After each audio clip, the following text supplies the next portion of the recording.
জুলুমের, সেটা যদি অন্য কোনো ধর্মের উপরে তার 100 ভাগের 1 ভাগও হতো, ওই ধর্ম হযরত বলছেন জাদুঘরে গিয়ে স্থান পেত।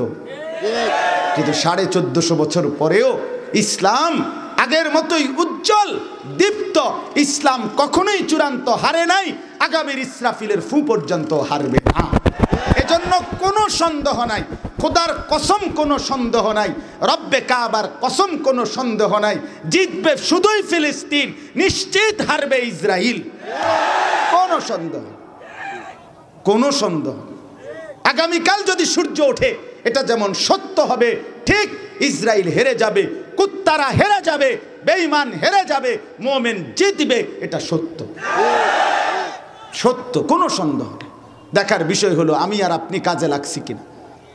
ইসলামের বিজয় হবে, সারা পৃথিবীতেই কালেমার বিজয় হবে, ইসলামই উচ্চে থাকবে, মুসলমানই বিজয়ী থাকবে। এটাই সত্য, এটাই বাস্তব, এটাই বাস্তব। ইউরোপের সারা ইউরোপের জরিপ তো এটাই, সবাই জানে এটা।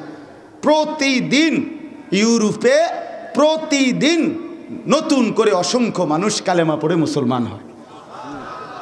প্রতিদিন বর্ধনশীল ধর্ম, মানে প্রতিদিন বাড়ে, প্রতিদিন বাড়ে মুসলমান, একদিনও বন্ধ নেই, একদিনও। ষড়যন্ত্র বাড়ছে, রাত্রি যত গভীর হয় সকাল তত কাছায়া যায়।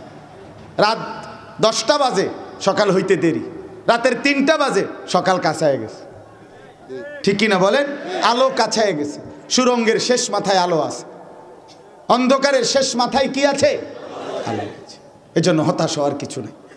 আমি কাজে লাগলাম কিনা ভাইয়া, এটা দেখার। যুবক ভাই, অনুরোধ আমার, তুমি কাজে লাগবা কিনা এটা দেখার বিষয়। তুমি সেজদা করো, তুমি গোলামি করো, খামখেয়ালি করো না বাপ, জিন্দিগি নষ্ট করো না। এই বন্ধুর কথা ফিরাইয়া দিও না। তু আগার মেরা নিহি বনতা না বন আপনা তো বন। আলী মিয়া নদভী রহমাতুল্লাহর কথা এটা, এই যার কথাই মাত্র বললাম, তিনি বলছেন, হে যুবক, এই পৃথিবীর জন্য দেশ, জাতি, সমাজ তুমি যদি কিছু করো, নাও করো না, ঠিক আছে। কারো উপকার যদি তোমার দ্বারা নাও হয় তো ঠিক আছে, করলা না, কমপক্ষে আপনা তো বান, নিজের ভালো তো করো, নিজেরটুকু করো, নিজের কা নষ্ট করে দিবা। ছেলেরা যারা নামাজ পড়ে না, তোমার শেষ গন্তব্য কোথায় দোস্ত? এই সমাজ থাকুক বা না থাকুক, তোমার কি হবে শেষ? যারা উলঙ্গ ছবি দেখছো দিবারিশি ভাইয়া, শেষ পর্যন্ত কোথায় গিয়ে পৌঁছবে তোমার এই জিন্দিগি? কোথায় গিয়ে থামবে?